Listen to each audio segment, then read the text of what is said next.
Good morning. My name is Jenn Katon.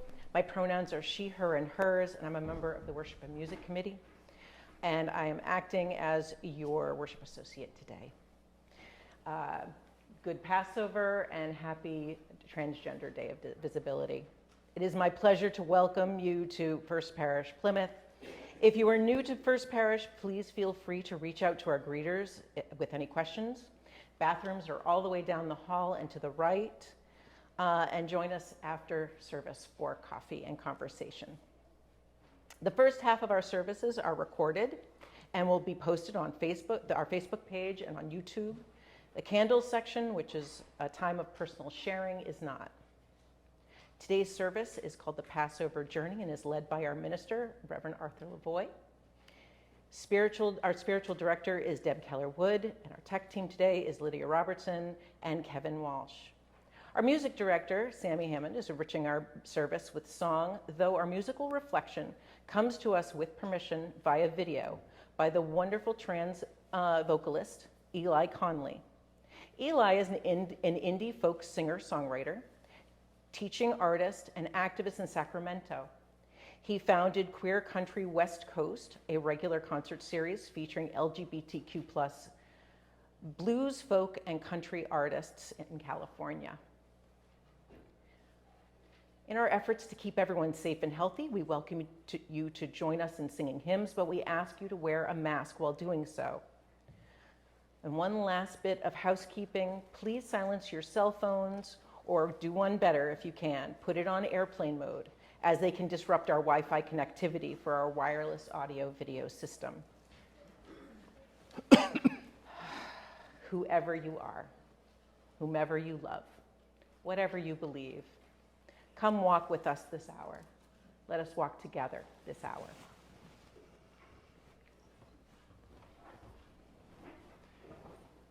Good morning, everyone. I want to offer a special welcome not only to people who are here this morning, but to everyone who is watching online, whether on YouTube, on Facebook, or on one of the public access TV stations where we broadcast. We are delighted to have you with us as part of our First Parish community this morning. If you want more information about First Parish in Plymouth or Unitarian Universalism, please look at our website, firstparishplymouthuu.org. You can find out information there. You can also find ways to contact me or someone in our office if you would like to have further conversation with someone. Thank you all again for being here. We're delighted to have you with us.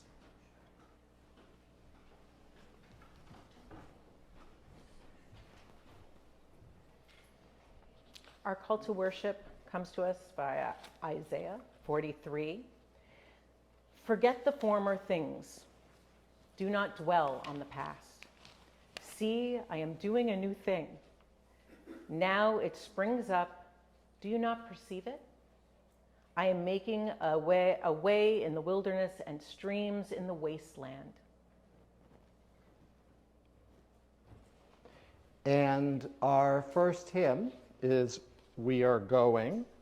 Sandy and I will sing. It's printed in your order of service. Sandy and I are going to sing it through once and then invite all of you to join us to sing it through a couple of other times. And I'm going to put a mask on. Yeah, I think that would be helpful.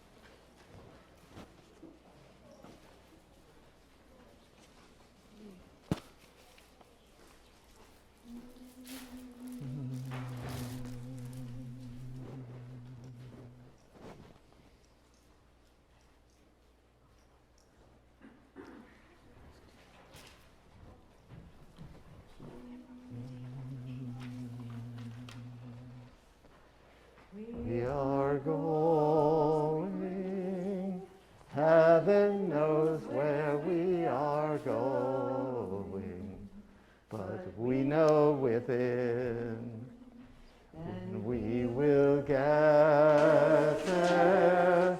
Heaven knows how we will get there, but we know we will. It will be hard, we know, and the road will be muddy and rough, but we'll get there. Heaven knows how we will get there, but we know we will. Please rise. We'll sing it through twice. Going,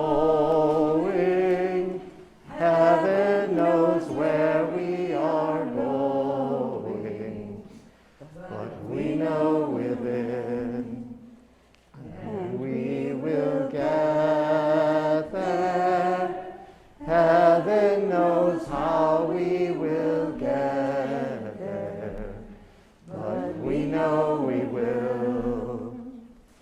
It will be hard, we know, and the road will be muddy and rough, but we'll get there. Heaven knows how we will get there, but we know we will. Can we pick up the pace? Going, heaven knows where we are going, but we know within, and we will get there. Heaven knows how we will get there, but we know we will. It will be hard, we know, and the road will be muddy and rough, but we'll get there. Heaven knows how we will get there, but we know we will. Thank you very much. Please be seated. You're on. Oh, I asked Aaliyah. Oh, sorry. She's right here. Where is? Right here. Art. Huh? Oh, hi there. There you are.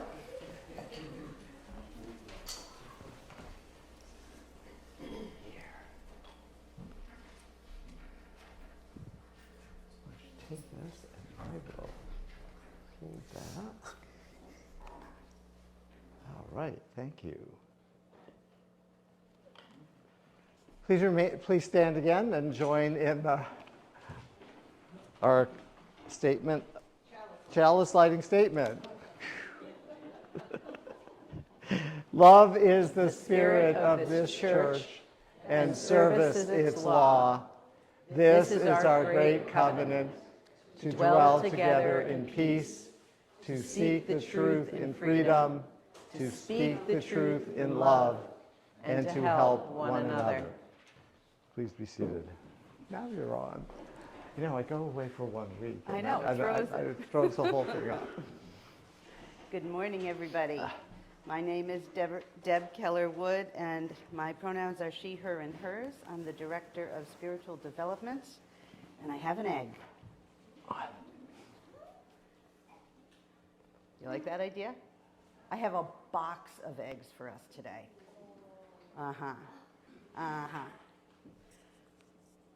What do you think of when you see an egg in church, just out of curiosity? You wish your cousin was here because you see an egg?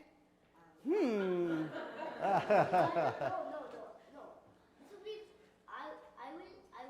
just wish my cousin would see this. Oh, okay. Okay. What do other people think of when they see an egg in church? We used to have an egg tree, and I'm always thinking of decorated egg tree. Oh, just so happens this year we're having an egg tree. What else do you think of when you see an egg? Breakfast, yeah. Who had eggs for breakfast? Not as many as I thought. I like the way my mom makes eggs. I do not like the way that my mom makes. You know, your dad's a superhero, your mom makes good eggs. I don't know what to do with you, Aaliyah. I have a really big family. Any other egg thoughts? There's a chicken under the pews. A chicken under the pews. In my house, there has been a chicken running around, so not too far-fetched. That you're going to tell us a story about eggs. You just jump right into the punch, don't you? I'm not going to tell you a story, but I am going to talk about eggs and new things and how an egg always makes you wonder about something new. But eggs are kind of fragile, and taking on something new can be kind of fragile, can be kind of nerve-wracking. I was thinking about all the times we do something new and we have to do this. Okay. It's not always easy to do something new, is it? No. I invented a brand new word for something new. Well, a brand new word for my husband to deal with when I'm doing something new. It's called quigo. Has anyone ever heard of that word? Quigo? See, I'm spreading it. It's going to be in the dictionary soon. Quigo. I am a shy person. I am uncomfortable in new situations. I'm one of those who kind of goes a little bit behind the shoulder or finds the quickest corner I can get to. And I try to take the deep breath to get through it. But I only have about this much bandwidth for smiling and being social when my stomach is in knots. So I invented quigo. And I say to my husband, quigo, now do you have any idea what it means? Can we go? Quigo. Best word in the world. Can you think of something that you've had to do that was new, that made you uncomfortable? Yeah. To sew a new stuffy that I was making. That was like a little like sewing kit. Yeah, so sewing a new stuffy is nerve-wracking because you want to do it right. Every time I didn't know how to undo a problem, I had to go to my mom, and I got so distracted because the TV was on. But you know what's awesome, besides the TV? That you thought of what you could do to get help when you were doing something new. You went and asked your mom. But my mom said it was like so simple. Right?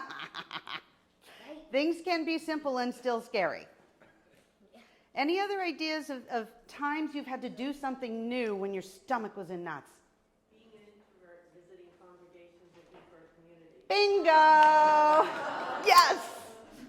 I almost told a story about this woman who walked into a new congregation for the first time and had to get up here and talk. That was me here. You can come join me and we can quigo. There you go. Yeah. Okay, being an extrovert and having to be just stuck in one place during the pandemic and not socializing. Ah. Right? And see, I have quietly admitted to people I loved being locked in my house by myself. It was awesome. Any other times that you were okay, but then you had to take that leap? Doing a summer service when you're good at talking in groups, but not in front of big people looking at you. That's a really good one.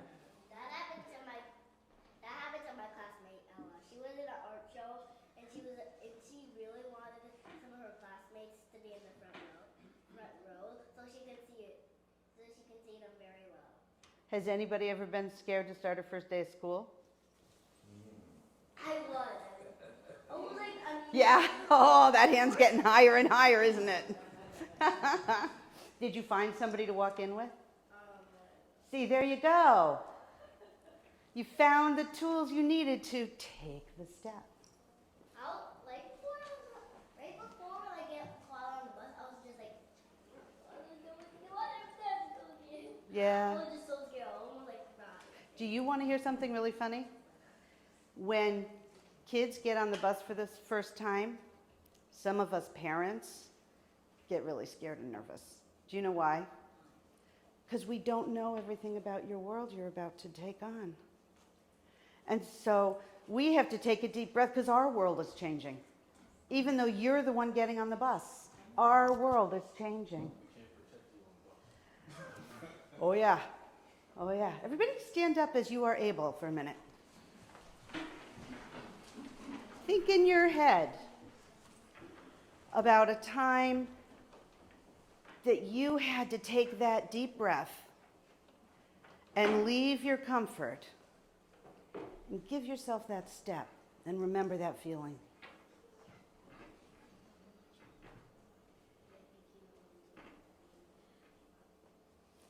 And have a seat.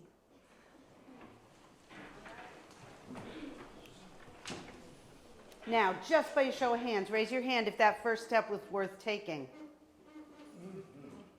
Uh-huh. Even if you get nervous, aren't you glad you took that first step and got on the bus? Yeah. And look how I actually fallen off the seat. That can happen too. But we are going to go talk about first steps and eggs. And we're going to decorate some eggs for the egg tree. Have a wonderful service as we take everyone on a journey of learning and discovery. This little light of mine, I'm gonna let it shine. Thank you, thank you. This little light of mine, I'm gonna let it shine. This little light of mine, I'm gonna let it shine. Let it shine, let it shine, let it shine.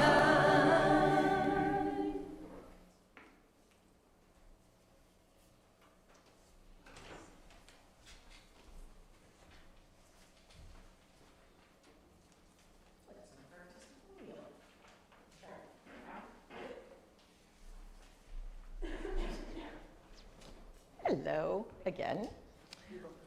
Okay, no, you go first. You're going to talk about. Oh, yeah, that's right. Hi, everybody. My name is Katon, and I think I know everybody, all those folks in the room. We're really going to tell our story about why we love First Parish, why we support First Parish. We're going to tell our story together, our journey to the Unitarian Universalist faith. And for us, that really starts when we lived in Wilton, New Hampshire. And we were in our mid to late 20s. I think we were there until I was 31.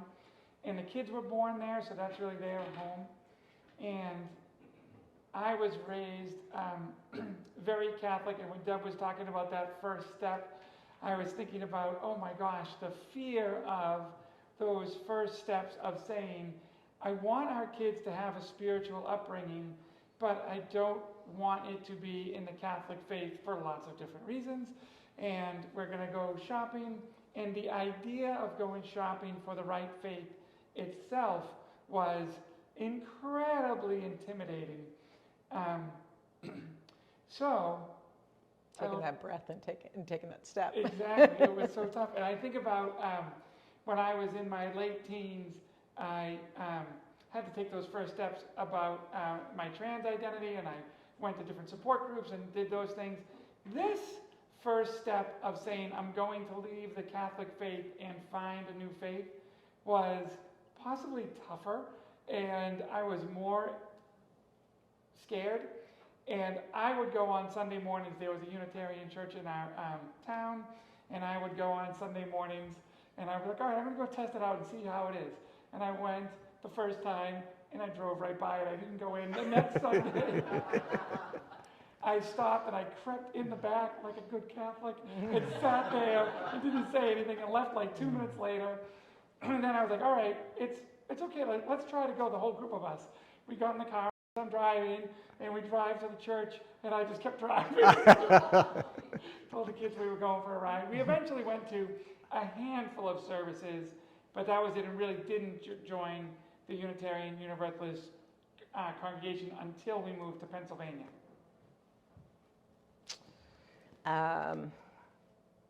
what was I going to talk about? Joining you. I forget. Well, oh, no. Okay, sorry. I'm usually more prepared than this. Right. So when we moved to Pennsylvania, we didn't seek out anything right away, and it wasn't until the kids were in school and I started to see that we were in a very Catholic town and neighborhood, and my kids were feeling, well, my oldest really, because Taz was in school before Emma, was feeling very isolated, and so I said, we need to find something that shows Taz acceptance of multi-faith. And so we found Thomas Paine, which was a Unitarian Universalist fellowship in Plymouth and Pennsylvania. And it was wonderful. It became a home to the kids. It became a home to us. And, it was so important that we found that for them and for us. But the real motivation was I was watching Taz going, I don't like these people, they're mean to me, and associating it with the kids' religions or religion, because it was very Catholic, and going, ooh, we can't have this. So it was wonderful, and I'll talk a little bit more about it in a second, but the first service was a pagan service surrounding the goddess, and Taz looked up at me like, what? And I was like, I know! Your turn. And so Jenn and Taz immediately felt at home at Thomas Paine Unitarian Universalist Fellowship. That's where we were active for about 10 years. And as we were starting to attend church, for me, the big difference was somebody stood up at one point and said, hey, we need some help volunteering for a particular project. And I remember immediately being like, okay, like this is the moment. It's another one of those I'm going to step forward moments. I was like, the moment I sort of step forward and I say like, oh, like I raise money, this is what I do, I work at a nonprofit, like I'm happy to help. Then the moment I say that, they're going to like glom onto me, that's going to be a thing. So I have to decide that I'm going to do that. And I remember stepping forward and saying to Estelle, who became a great friend, I'm happy to help you do work on the canvas and do my thing about fundraising. And away we went and started to have a great relationship, great friends, and we volunteered more and more and more, eventually running different youth groups, doing all sorts of different things for the whole, I was on the board for a while, and that really became the center of our social life together as a family. And so the final piece we just wanted to kind of talk about was seeing ourselves in our spiritual in endeavors and search. Being able to participate in things that reflected our beliefs, as well as Unitarian beliefs and larger, and of course seeing ourselves, our whole selves, and being able to be ourselves. And if we don't want to put our money behind that, I don't know what we want to put our money behind.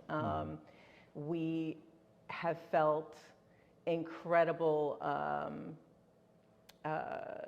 kinship and family here and in the wider Unitarian Universalist world, and we jump into a social contract with all of us, and whether it's volunteering or whether it's monetary, we all chip in and do what we can, and sometimes that changes. Maybe we're volunteering more than we can do money, and we can do money when we can't physically volunteer as much, and that's why we do what we do. Thank you. I just reiterate, yes. I have a little bit of other stuff, that's good. I'll get back. All right, I love you. Thank you. I love you too. And I stay up here. And I stay up here for our reading. Comes to us by Victoria Stafford, an excerpt from Desert Spring. They had no idea where they were going when they left that night in the dark, without lights, without shoes, without bread, their children smothered against them so they would not make noise, they would make no noise. They had no idea what they were getting into following this Moses, this wild-eyed one who claimed visions and made promises, but after all could guarantee them nothing except death if they were caught.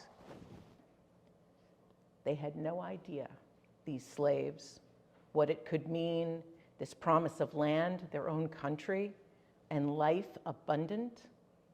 A freedom they knew nothing except what they could taste by living in its opposite, slavery. And that taste became a hunger. And that hunger became insatiable till they were ravenous for freedom. And they went out then. But no one knows to this day whether they were led by Moses or by the outstretched arm and mighty hand of something else or something eternal, as they would afterwards always claim, or whether their own human, hungry will made them flee that night from Pharaoh. They went out into the wilderness. There they wandered 40 years. In those days, a lifetime. 40 was a good old age, so many of them died before getting anywhere. And many were born in the desert and grew to adulthood knowing nothing but the journey, not slavery, not freedom, just the going. They whined and complained and muttered, and some mutinied, for they were stiff-necked and rebellious people, ungrateful people. Even when manna rained from the heavens and quails were sent to feed them, unhappy people longing, out loud even, for the familiar security of Egypt of all places, where at least they knew what to expect, as awful as it was. Impatient people, making cheap little idols and gods of metal to bargain with in secret when traveling got hard or merely dull, and the days and years became monotonous.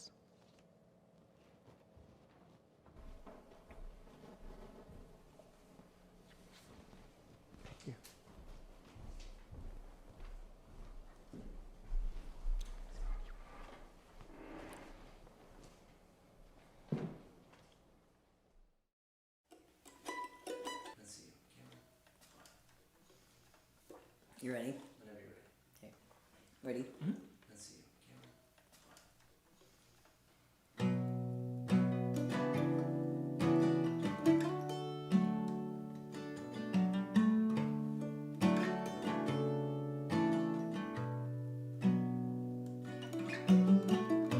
Sometimes people say things about you that are so damn far from true. There'll be those who believe them, but those folks who's out on you, and it's so hard to remember. Yes, it's so hard to follow through. You must love yourself strong and tender. Let the people that you love hold tight to you.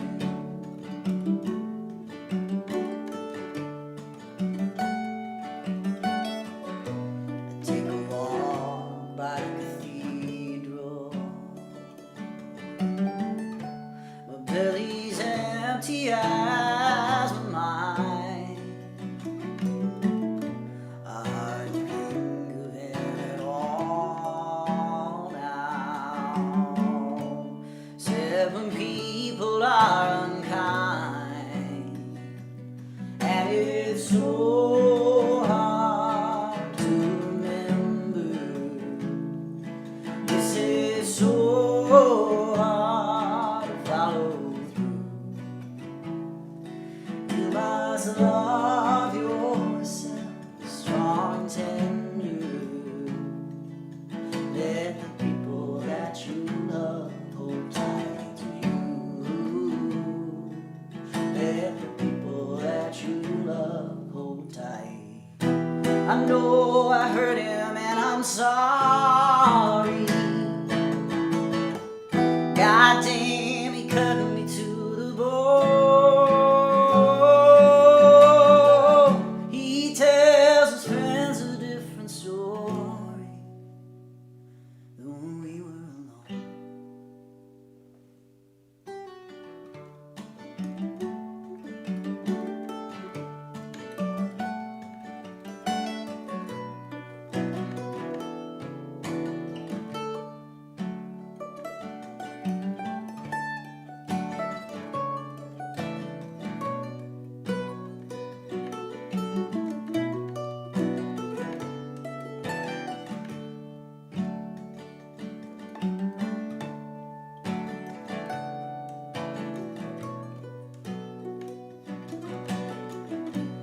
Cannon sounds on the horizon. Cannonball falls where I lay. He's left no space for me to walk on. No way that I can have my say. And it's so hard to remember. Yes, it's so hard to follow through. You must love yourself strong and tender. Let the people that you love hold tight to you. Let the people that you love hold tight to you.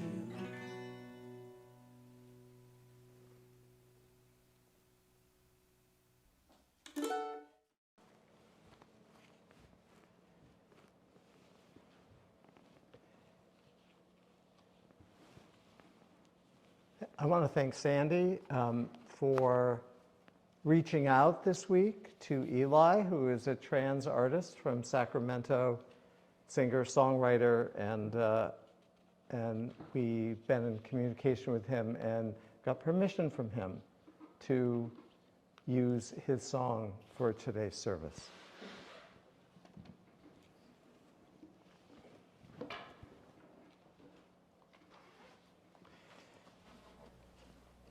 Whatever has happened to us, they must have thought. Their ancestor Joseph had been a trusted advisor to Pharaoh and had saved Egypt from famine several generations ago, prompting the whole clan to move to Egypt. They prospered, and that became uncomfortable for those in power. Then came slavery. No longer in positions of power or influence, they toiled unceasingly on Pharaoh's massive building projects. And here was this new leader, this Moses, who had been raised in Pharaoh's court, but claimed to be one of them, an Israelite. He said he would lead them from slavery back to the land of their forefathers, a land flowing with milk and honey, a land they could claim as their own. Imagine that. But, you know, some weren't quite so sure. They must have thought this Moses was a little crazy. For one thing, he gave up the comfort and security of Pharaoh's court. And then he said that God spoke to him from a burning bush, a small tree that was on fire but not consumed by flames. Really? God hadn't spoken directly to anyone since Abraham. Who is this Moses that God should speak to him? Some were also afraid of what they would have to go through to get to this land of promise. Things were hard in Egypt, but at least they were clear. Life was regulated. You knew what you had to do. Could we really handle all that freedom? How will we know what decisions to make?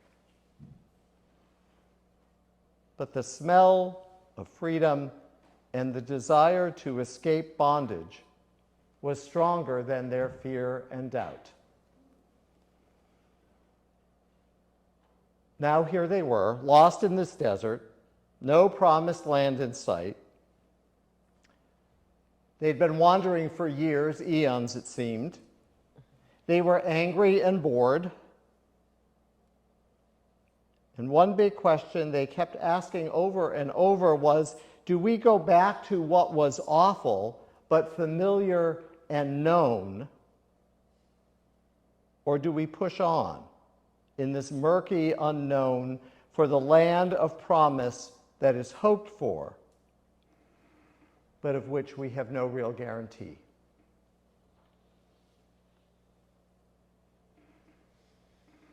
In her poem, The Journey, Mary Oliver writes, "One day you finally knew what you had to do and began.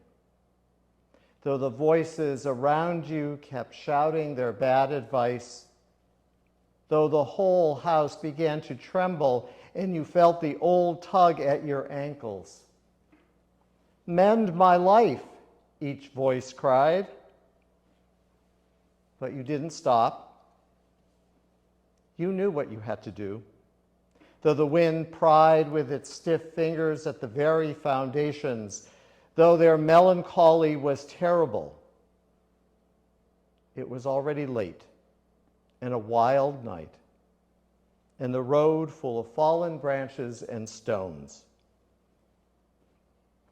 But little by little, as you left their voice behind, the stars began to burn through the sheets of clouds, and there was a new voice, which you slowly recognized as your own. And this new voice kept you company as you strode deeper and deeper into the world, determined to do the only thing you could do, determined to save the only life that you could save. Many of us face some version of this journey at one time or another. As we grow into our truer selves, we recognize that some of the choices we made and some of the expectations that were put upon us, well, they no longer fit with how we see ourselves in the world. And we have to make a change to leap into something that is different and less well known. Either way, the journey we choose is not always the journey we get. We might get lost or waylaid. We might lose ourselves along the way. And we don't always end up where we think we are going or in the same time frame we have projected for ourselves. The same is as true today as it was for the people of ancient Israel or people throughout the ages. Think of a time in your life when you faced such a dilemma. Something that you had planned was not turning out as you had expected. A job, perhaps, a relationship, or something closer to your own identity. You are or were faced with some change that upset the careful balance you had created for your life. Do you retreat back to some more comfortable, perhaps more safe reality, no matter how bad or just plain tedious it was? can we ever really go back?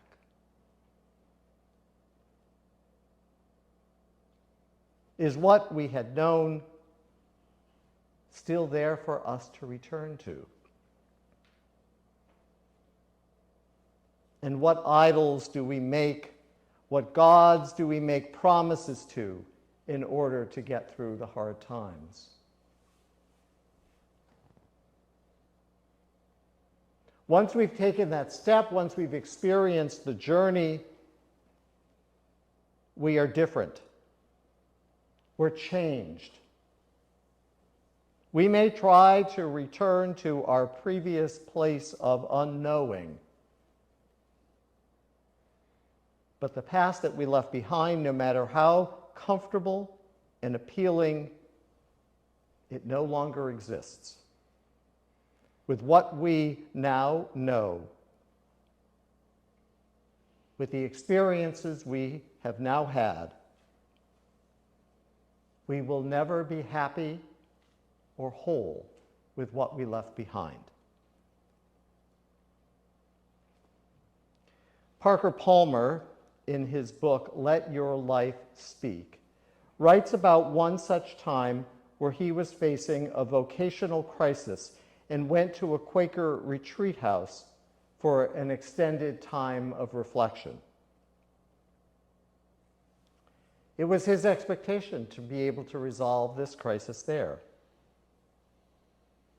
He writes, "When I arrived and started sharing my vocational quandary, people responded with traditional Quaker counsel that, despite their good intentions, left me even more discouraged. Have faith, they say, and way will open." I have faith, he thought to himself. What I don't have is time for a way to open whatever way is. After a few months of deepening frustration, I took my troubles, he writes, to an older Quaker woman, well known for her thoughtfulness and candor. "Ruth," I said, "people keep telling me that way will open. Well, I sit in silence, I pray, I listen for my calling, but way is not opening. I've been trying to find my vocation for a long time, and I still don't have the foggiest idea what I'm meant to do. Way may be opening for other people, but it's sure not opening for me." Ruth's reply, he continues, was a model of Quaker plain speaking. "I'm a birthright friend," she said somberly, "and in 60-plus years of living, way has never opened in front of me." She paused, and I started sinking into despair, he writes. Was this wise woman telling me that the Quaker concept of God's guidance was a hoax? Then she spoke again, this time with a grin. "But a lot of way has closed behind me." And that has had the same guiding effect. I laughed with her, laughed loud and long, the kind of laughter that comes when a simple truth exposes your heart for the needlessly neurotic mess it has become. The truth that Parker Palmer found that day is probably true for us as well. On life's journey, we learn that there is as much guidance in what does not and cannot happen in life as there is in what can and does, maybe more. Many of us are faced with this journey multiple times in our lives as our family and our relationships change, as we face a number of obstacles on this journey. Becoming our true selves is always a process of discernment, discovery, trying things out, and then transformation. The road is not always clear, But we know ever so deeply within us that we have to take that step. And we have to start on this journey.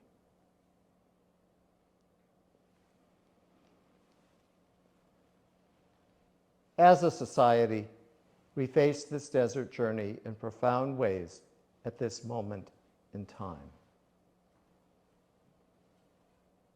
As we honor the annual Trans Day of Visibility, we know that our trans and non-binary siblings are under attack in this country and globally.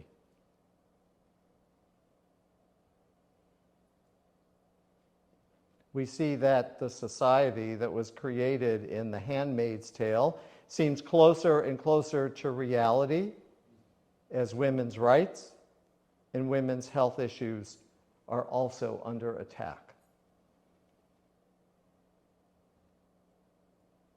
Gun violence is the major cause of death for children, yet rather than dealing with that issue, we go after drag queens and pass laws that prevent children from learning about their bodies and the marvelous diversity of the human family.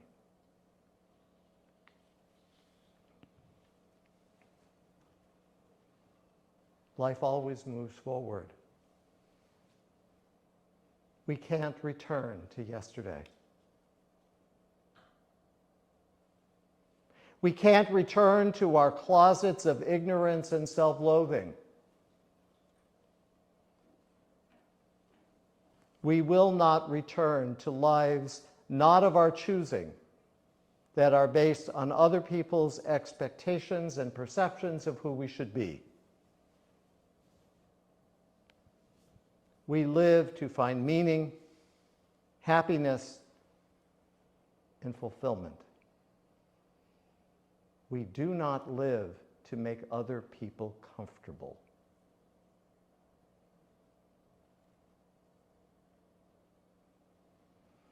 Pharaohs and slavery, well, they come in different forms. They begin as something external to us, but we have to be careful. The oppression, the conflict, the self-loathing that we want to leave behind, well, we sometimes internalize those, making those negative and dehumanizing voices part of us.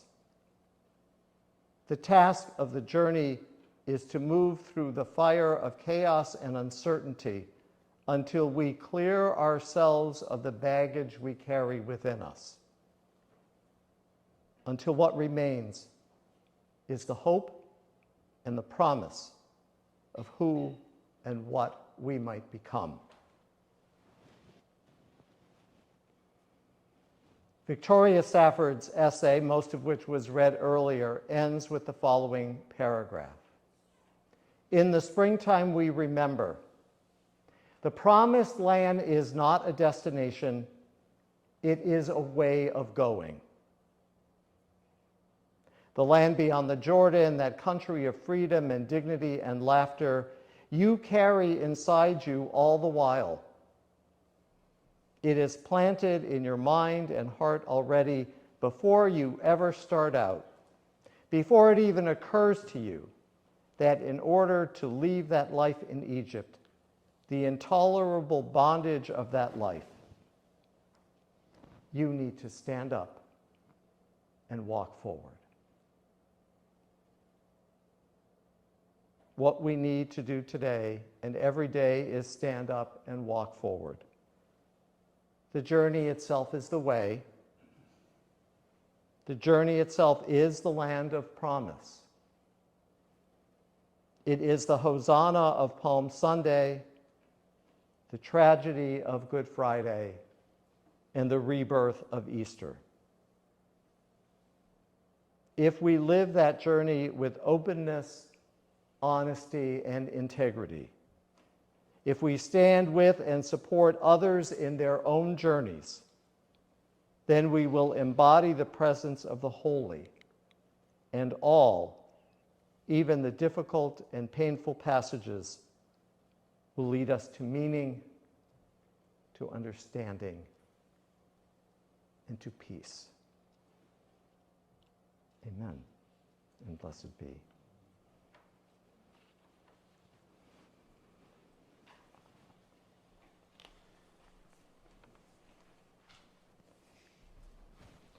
we have a word? Ooh.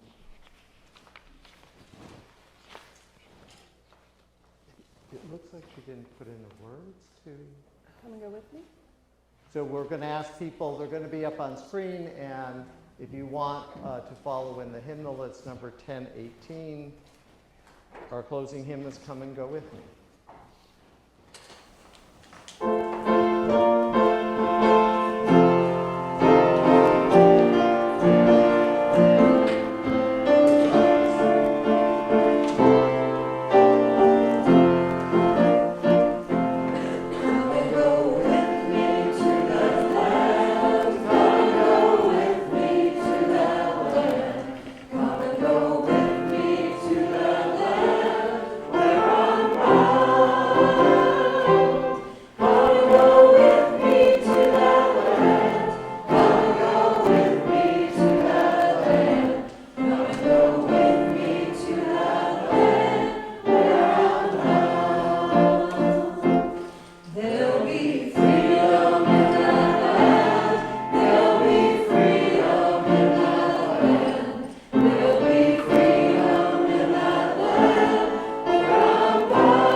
So I'd like everybody to take a moment and look at the cover of the order of service.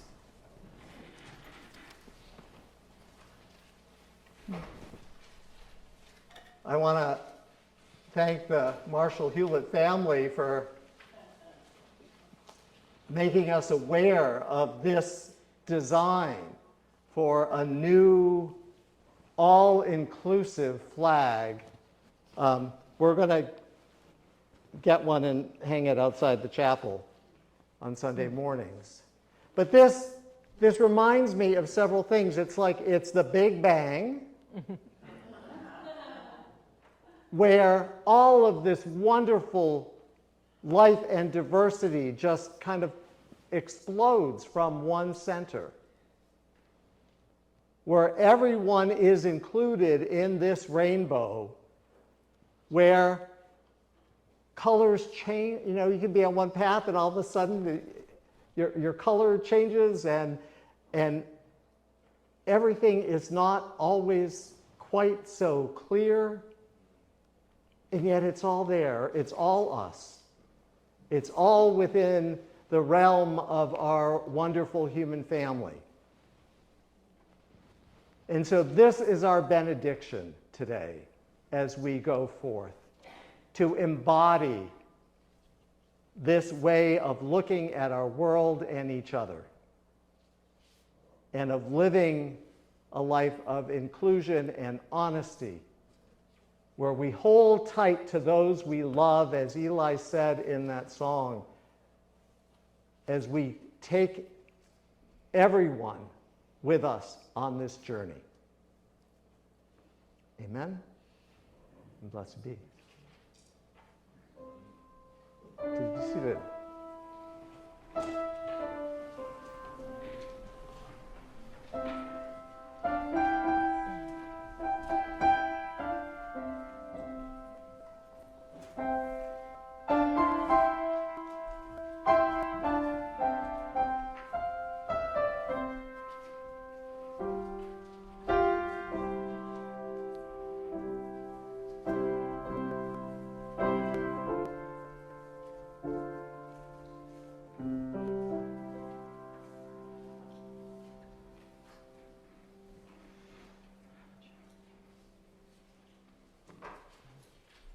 Your financial offerings for the work and the ministry of this congregation will now be gratefully received.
And this is the time where we share with each other those joys and sorrows, celebrations and struggles that have touched our lives and our hearts since the last time that we met. And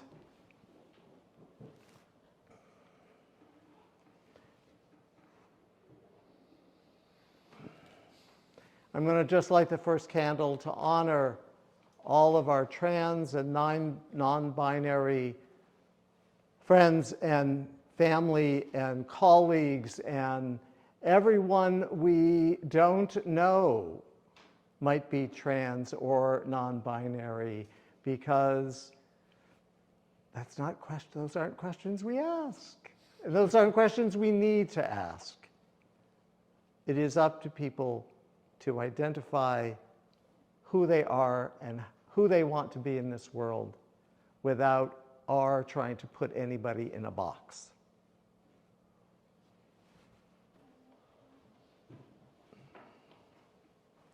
And I'll light one final candle for all the joys and sorrows that remain in our hearts this morning. Let us pray.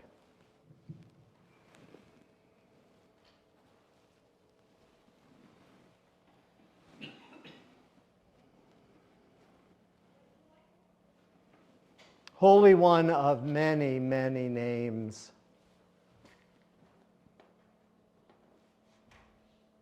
we bless this wonderful world and universe that we have been given, and the multitudes of diversity that touch our lives, from the birds starting to emerge in spring and some of the flowers starting to come up, to the animal community, the human community. There is nothing that is quite the same.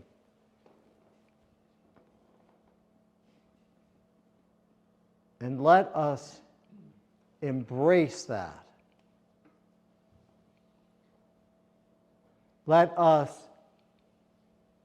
hold our own identity and take the steps we need to realize that, and to stand with those who are also taking steps on their own journey.